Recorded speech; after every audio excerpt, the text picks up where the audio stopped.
National emergency operation centre के मुताबिक दरिया चिनाब, रावी और सतलुज में गैर मामूली सैलाबी सूरत हाल बरकरार है।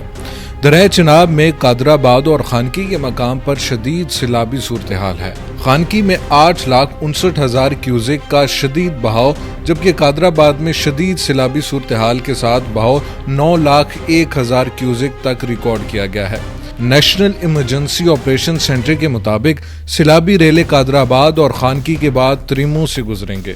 चिनाब में सैलाब के बायस गुजरात, हाफजाबाद, पिंडी भटिया, सरगोदा, मंडी बहाउद्दीन, चिन्योट और जंग के इलाके मुमकिना तौर पर मुतासिर हो सकते हैं।